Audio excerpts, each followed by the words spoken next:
Section 6.6. We're going to learn about solving polynomial equations by factoring. We already know how to solve some polynomial equations. We know how to solve polynomial equations which are linear. For example, if I were to give you 2x minus 5 equals 8, that's a linear equation. Why is that one linear? If you were to graph 2x minus 5, you would get a line. That's true.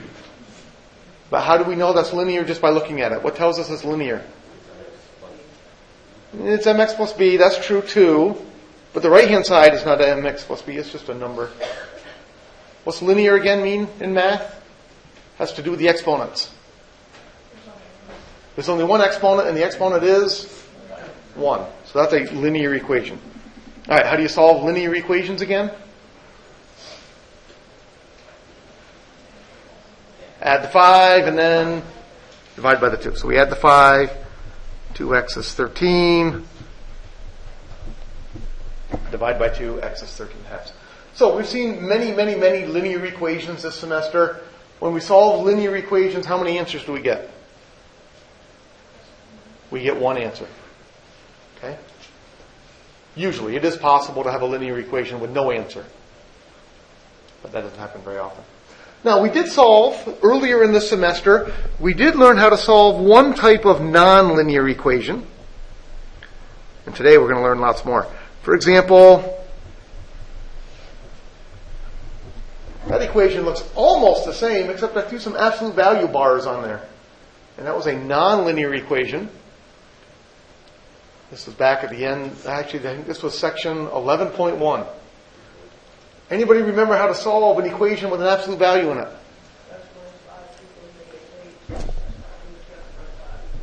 We have 2x minus 5 equals 8, or 2x minus 5 equals minus 8.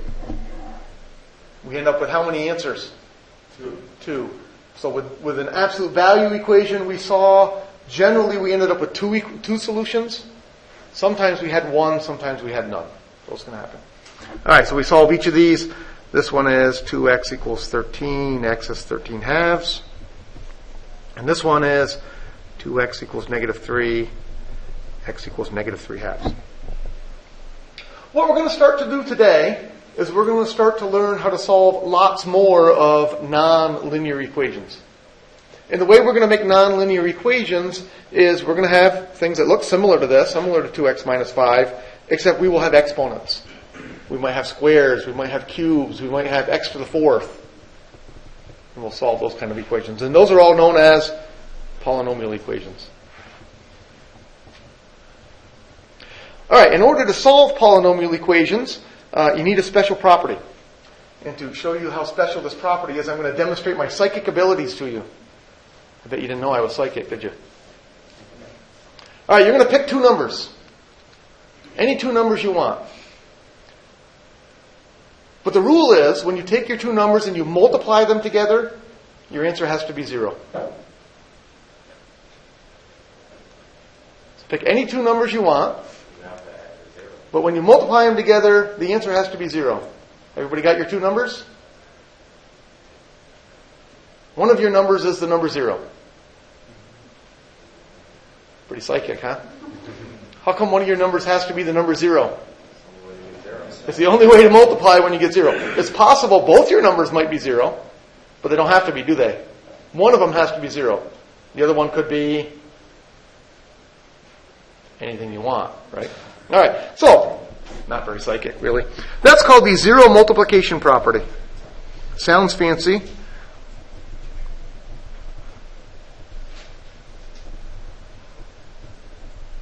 It says, if A times B equals 0, then A equals 0 or B equals 0. The only way you can multiply two numbers together and get the number 0 is for one of them to be the number 0. It's the only way it can happen. And that's going to be the whole key, that little zero multiplication property, that little obvious property there, is going to be the whole key to solving polynomial equations. So let me show you what I mean. Solve.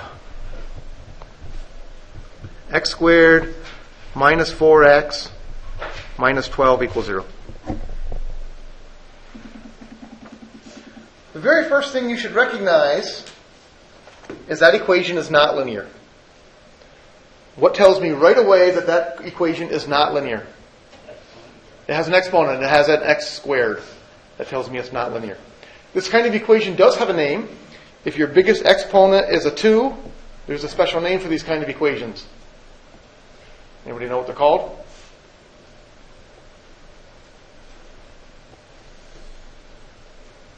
Begins with a Q. These are called quadratic. These are called quadratic equations. There are many ways to solve quadratic equations, and we're going to learn about 4 different ways in this class. Today, we're going to learn to solve them by factoring.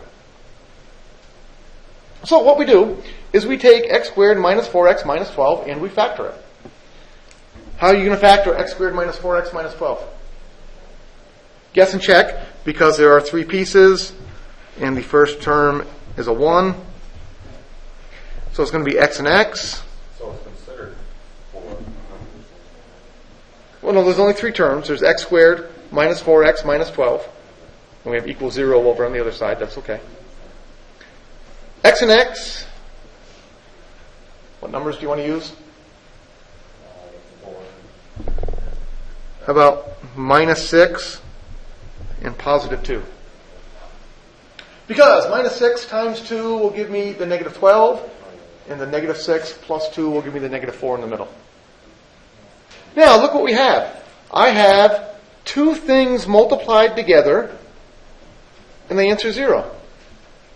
How can I possibly multiply 2 things together and get an answer of 0? One of them has to be 0, doesn't it? Which one? Does it matter which one is 0? No. So what we do now is we use the 0 multiplication property. The 0 multiplication property tells me that x minus 6 has to be 0, or x plus 2 has to be 0. One of them has to be 0. I don't care which one.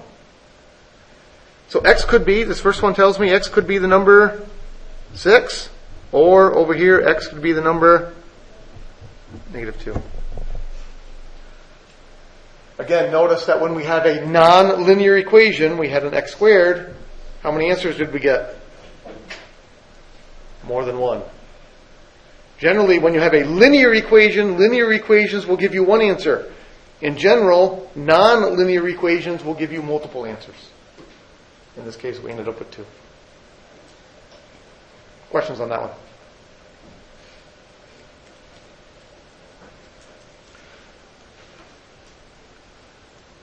How about solve 4p squared minus 3p equals 10.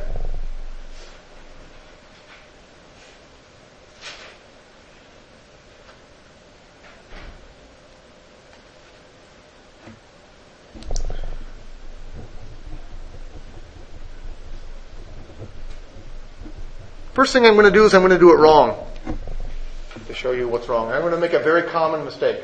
A very common mistake is people will look at the left-hand side and they'll say, I can factor it. And they're right, you can factor it. How can you factor the left-hand side? Pull a p out. So they'll write p times 4p minus 3 equals 10. Now what do I do?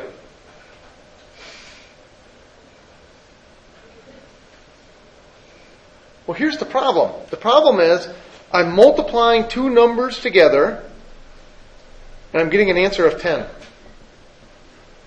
How can I multiply 2 numbers together and get an answer of 10? It could be 5 and 2. Could be negative 5 and negative 2. Could be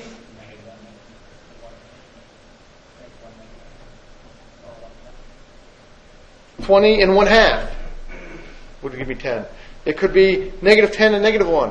How many ways can I multiply 2 numbers together and get an answer of 10? Lots and lots and lots of ways. So that's a bad thing. The bad thing is we don't want the number 10 over here. What number do we want over there? 0. You always want to have a 0 on one side. Why do you always want to have a 0 on one side? Not to make it easier, but to make it work. Because how many ways can you multiply and get an answer of 0? Good morning. Good morning. I hate to interrupt, but All right, so the moral of the story is, when you have a non-linear equation, what do you do first? Move the 10 over. You want to have 0 on one side. Why do you want to have 0 on one side? So after you factor it, you can use the 0 multiplication property. So the first thing we do here, when we have a non-linear equation, we get everything on one side and 0 on the other. And then we factor it. Does 4p squared minus 3p minus 10 factor? Yes, how does it factor? You gotta do, where you multiply 10 times 4. Typically, to factor this one, we would do grouping. Absolutely right. So 4 times negative 10 is negative 40. Can I factor negative 40 to make the terms add up to be negative 3? Well, negative 10 and 7 would not multiply to be 40. How about negative 8 and positive 5? 4p squared minus 8p plus 5p minus 10 equals 0. Common in the first group. 4p is common in the first group, and left over p minus 2, plus common in the second group, 5, left over p minus 2 again. Again, I'm very confident I did it right because those match. P minus 2 times 4p plus 5 equals 0. All right, so there's the hard part. The hard part of this problem was actually doing the factoring. Doing the factoring was the challenge. But now that I have it factored, I'm multiplying two things together, and when I multiply them together, I get an answer of 0. And again, the good news is there's only one way to multiply two things together and get an answer of 0. The only way that can happen is one of them has to be 0. So p minus 2 equals 0, or 4p plus 5 equals 0. First equation, p is 2, or second equation, p is negative 5/4. You subtract the 5 and divide by 4. Okay, so watch out for that. If you have a nonlinear equation and you don't have the number 0 on one side, the first thing you need to do is get the number 0 on one side. Always.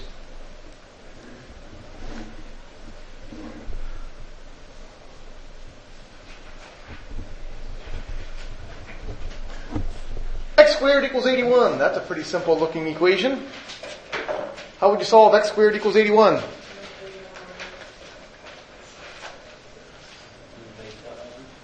Move the 81 over. Without doing any work, can you tell me the answer?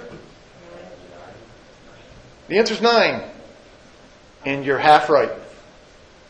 If you have a nonlinear equation, how many answers should there be? There should be 2 answers. So a very common mistake people will say x equals 9. And the other correct answer is negative 9. Why is the other correct answer negative 9? Because negative 9 times negative 9 is also 81. What you really should do is what you guys were telling me. You really should move the 81 over. It's a non-linear equation. You want to have 0 on one side. Can you then factor that equation? Yes, how does x squared minus 81 factor? X plus 9, x minus 9. That's our difference of squares formula. So we can see where we're getting our 2 answers. X plus 9 equals 0. X minus 9 equals 0. X is negative 9. Or x is positive 9.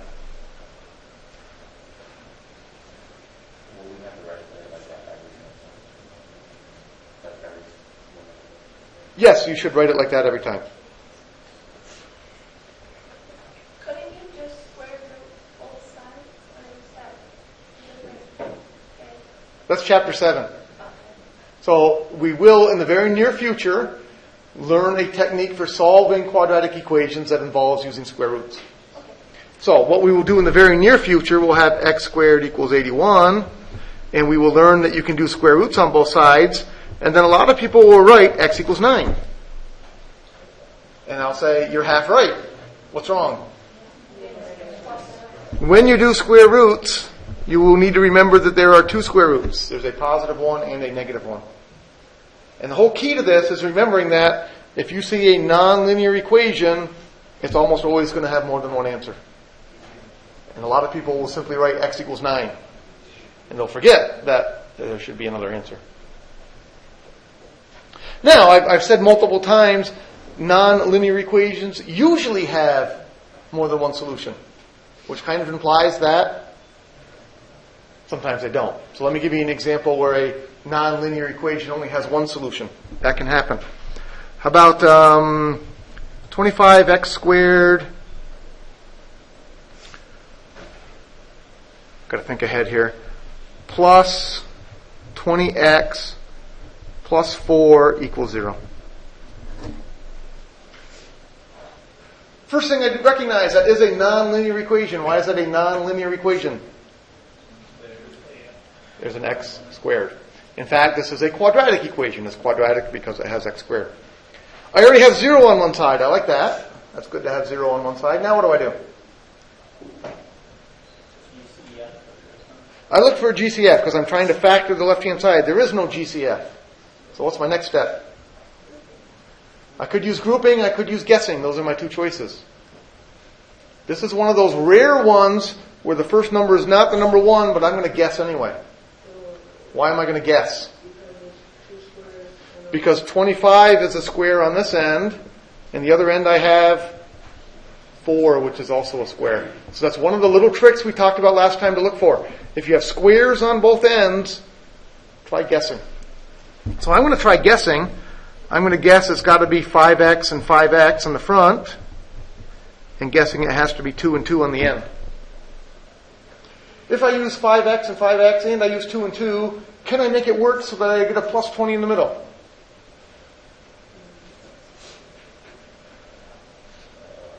I think so. If I go plus and plus. Because if I do FOIL on the outside, I would have a 10x. On the inside, I would also have a 10x. That would give me a 20x. Equals 0. So why is this equation only going to have one answer? Because those are both exactly the same, aren't they? So I'm going to get the same answer, but it's going to show up twice. When you get the same answer, but it shows up twice, how many times do you write it? Just once. So since these are exactly the same, we only really need to do one of them. 5x plus 2 equals 0. X is minus 2/5. So it can happen that you only get one solution, but how often is that going to happen? Very rarely. In order for that to happen, it's got to be the special kind of factorization where you have the square on this end and the square on that end, and the factoring works out. Not going to happen very often. All right, last problem for me of the day. How about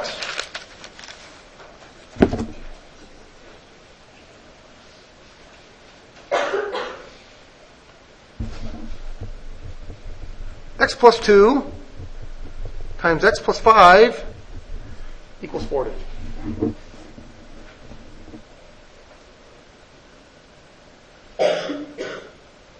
That looks very promising.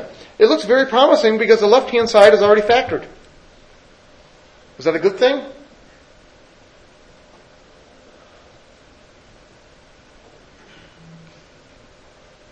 No, why not? Because I have 40 over here. If this were a 0 over here, and this left-hand side was factored, would I be happy? Yeah, I'd be real happy. Because if the left-hand side was factored, and this was a 0 over here, I'd be practically done, wouldn't I be? That would be a good thing. The fact that this is factored is, in this problem, useless, because this is not the number 0 over here. So what do I need to do? I need it on the left-hand side. I think I need to do FOIL. And then what am I going to need to do? I'm going to have to move the 40 over to get the 0. So it looks like they helped you on this problem. They really didn't. They made it harder. X squared plus 5x plus 2x plus 10 equals 40. That's x squared plus 7x minus 30 equals 0. So I did 2 steps in one there. I combined the 5x and the 2x. 5x and 2x made 7x. And then I subtracted the 40. 10 minus 40 gave me the negative 30. So on a problem like that, there's the first thing you would need to do. Once again, you notice you have a non-linear equation. In order to solve a non-linear equation, you really need to get 0 on one side. So that's the final answer. No, that's not the final answer. I'm about halfway done. What do I do next? Factor. You factor.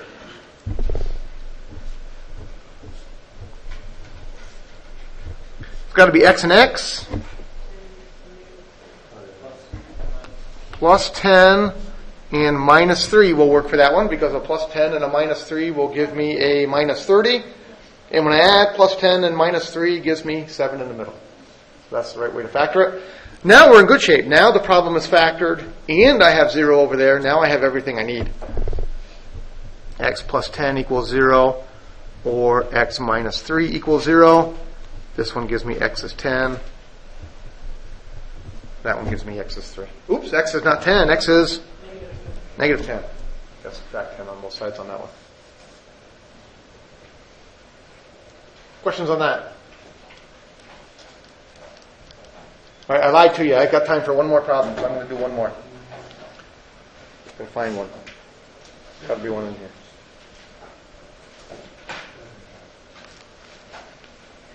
Nine x cubed minus 12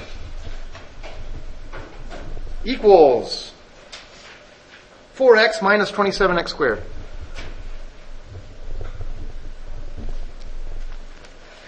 Once again, that is a non-linear equation. Why is that equation non-linear?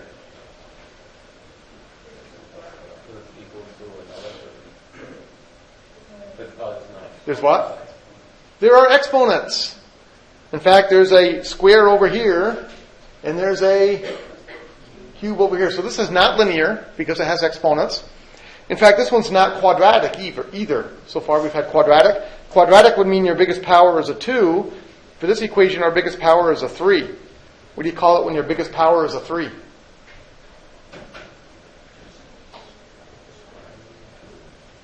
Well, what do we call, what's another word for power of 3? Cube. So this is called cubic. This is called a cubic equation.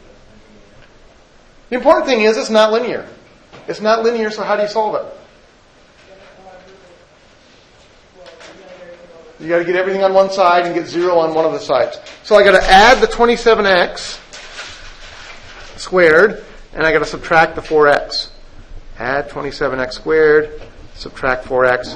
And then I'm going to put it all in order. So I'm going to write 9x cubed plus 27x squared minus 4x minus 12 equals 0. The fact that it has a cube in it really doesn't change a lot. Your very first step is you've got to have 0 on one side. Now here's where things start to change. We have 1, 2, 3, 4 pieces. How do you factor when you have 4 pieces? You factor by grouping. So I'm going to have 9x cubed plus 27x squared minus 4x plus 12 equals 0. So did you do the plus to 9 because and then 4 as well because they go into each other? What's that again? Did you subtract the 4 and add the set 27 to the 9 and the 12 because they go into each other? Yes, I added 27x squared to both sides, and I subtracted 4x. They're always going into each other like that. Well, yeah, then we always put them in order. We always put the biggest power first, and then we make our powers get smaller. Always put them in that order. What's common in the first group? 9x squared. Left over would be x plus 3. Minus, what's common in the second group? Negative 4. Left over is x plus 3. As usual, I'm very, very confident I'm doing it correctly because the x plus 3's match. So I write down x plus 3, and left over is 9x squared minus 4 equals 0. No, that's still not my answer. Still not done. My 9x squared minus 4, I can factor that even more. How does 9x squared minus 4 factor? 3x minus 2 and 3x. That's our difference of squares formula. It factors as 3x minus 2, 3x plus 2. So I have x plus 3. I have 3x minus 2. I have 3x plus 2 equals 0. Well, this is something new. Now I'm multiplying three things together, and I'm getting an answer of 0. How can I multiply three things together and get an answer of 0? One of them still has to be 0, doesn't it? Does it matter which one? No. So how many answers are we going to have this time? 3. So we're going to have x plus 3 equals 0, or 3x minus 2 equals 0, or 3x plus 2 equals 0. This first one gives me x equals negative 3. Or the second one gives me x equals, I add 2, divide by 3, so x is 2/3. And the last one, I get x is negative 2/3.